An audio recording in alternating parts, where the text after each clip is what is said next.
face on. 1, 2, 3. All right. Chapter 3, the hurricane.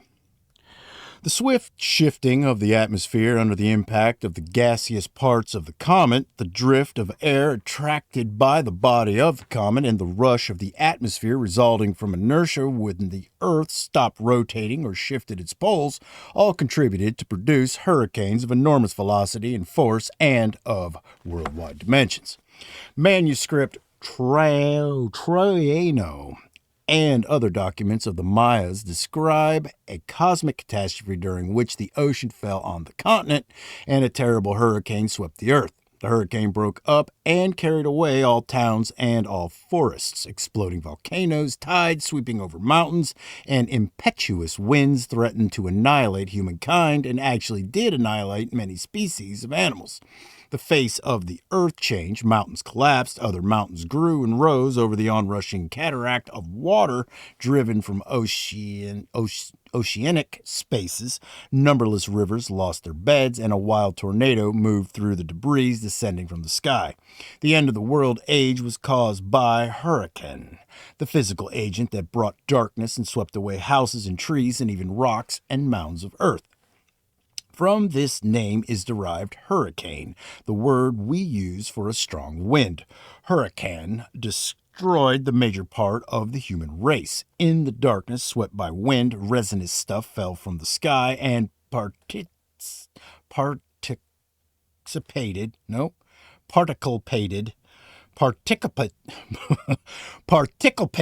with the fire and water in the destruction of the world.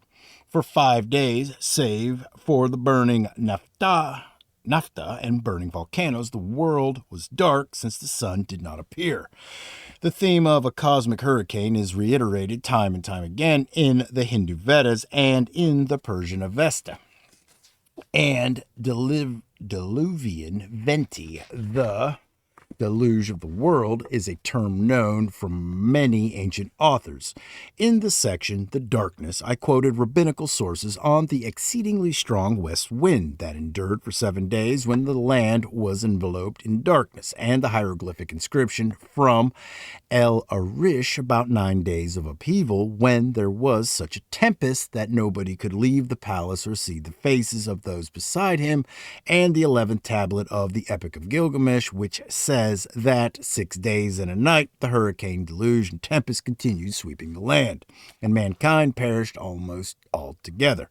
In the battle of the planet god Marduk with Tiamat, he, Marduk, created the evil wind and the tempest and the hurricane and the fourfold wind and the sevenfold wind and the whirlwind and the wind which had no equal.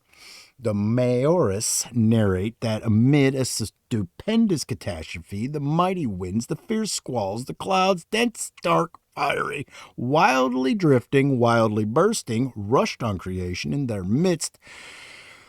Tauri Mati, father of winds and storms, and swept away giant forests and lashed the waters into billows whose crests rose high like mountains. The earth groaned terribly, and the ocean fled. The earth was submerged in the ocean, but was drawn by Tafafanu, related the Aborigines of Paumotu in Polynesia. The new isles were batted by a star. In the month of March, the Polynesians celebrate a god, Tafanu. In Arabic, typhoon is a whirlwind, and tufan is the deluge, and the same word occurs in Chinese as typhoon. It appears as though the noise of the hurricane was overtoned by a sound not unlike the name typhoon, as if the storm were calling him by name. The cosmic upheaval proceeded with a mighty strong west wind, but before the climax, in the simple words of the scriptures, the Lord caused the sea to go back by a strong east wind all that night, and made the sea dry land, and the waters were divided. The Israelites were on the shore of the Sea of Passage at the climax of the cataclysm.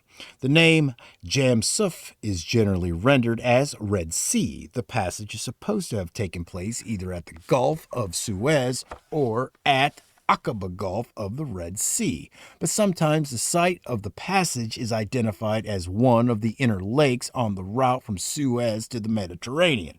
It is argued that Suf means reed, papyrus reed, and since papyrus reed does not grow in salt water, Jamsuf must have been a lagoon of fresh water. We will not enter here into a discussion where the sea of the passage was. The inscription of the shrine found in El Arish may provide some indication where the pharaoh was engulfed by the whirlpool. In any event, the topographical distribution of sea and land did not remain the same as before the cataclysm of the days of the Exodus. But the name of the sea of the passage, Jamsuf, is derived not from reed, but from hurricane, suf, sufa in Hebrew. In Egyptian, the Red Sea is called Shari, which signifies the sea of percussion, Mar percussionis, or the sea of the stroke, or of the disaster.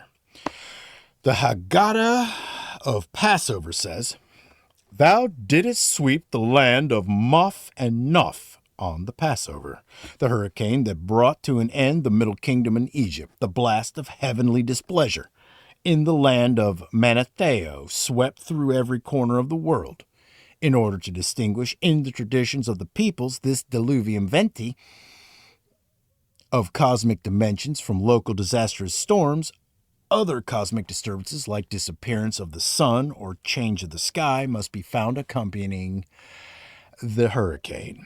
In the Japanese cosmological myth, the sun goddess hid herself for a long time in a heavenly cave in fear of the storm god. The source of light disappeared, the whole world became dark, and the storm god caused monstrous destruction.